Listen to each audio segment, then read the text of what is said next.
আমি চোখ বন্ধ করি। গভীর শ্বাস নেই। ধীরে ধীরে ছেড়ে দিই। চারপাশের শব্দ মিলিয়ে যেতে দিই। ভেতরের নীরবতাটাকে অনুভব করি। আমি জানি আমার প্রায় সব কষ্টই আসে আসক্তি থেকে। একটা চাকরি, ভালোবাসার মানুষ, আমার বাবা-মা, ভাই-বোন, ছেলেমেয়ে, আত্মীয়-স্বজন।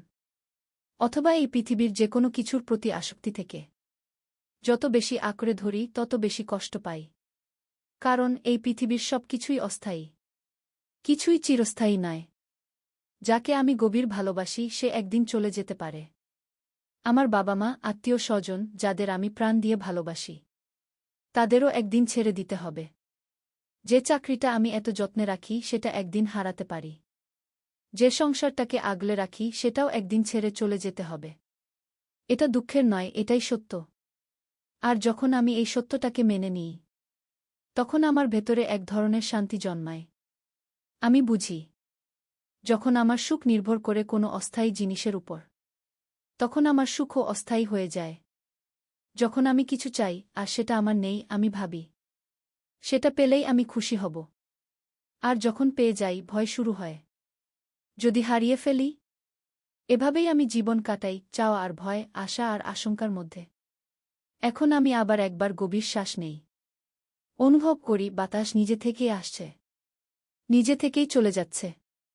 এই শ্বাসের জন্য আমাকে কিছুই করতে হয় না। এটাই জীবন, সহজ, স্বতঃস্ফূর্ত।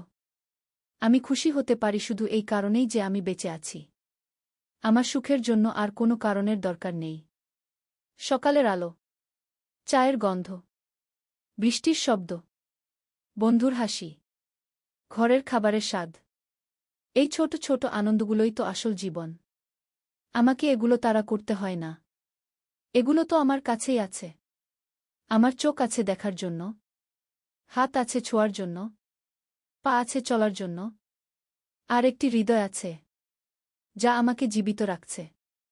আমি মনে মনে চিন্তা করি, এই চোখ দুটি যদি সৃষ্টিকর্তা না দিতেন, যদি আমার হাত পা কাজ না করত? প্রতিটা জিনিসই এক একটা আশীর্বাদ। সবকিছুই অস্থায়ী, আমিও তাই। তাই এই মুহূর্তটাই সবচেয়ে মূল্যবান। কারণ এটা আর ফিরে আসবে না।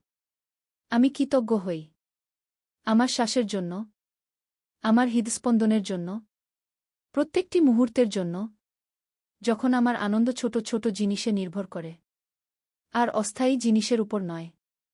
তখন আমার জীবনটা হালকা হয়ে যায়, শান্ত হয়ে যায়, আর সুন্দর হয়ে ওঠে। আমি ভয় ছেড়ে দিই, চাওয়া ছেড়ে দিই। শুধু থাকি যেমন আছি। আরেকবার গভীর শ্বাস নেই। আর ধীরে ধীরে বলি, আমি এই মুহূর্তটিকে ভালোবাসি, আমার ভালো থাকার জন্য আর কিছুই দরকার নেই।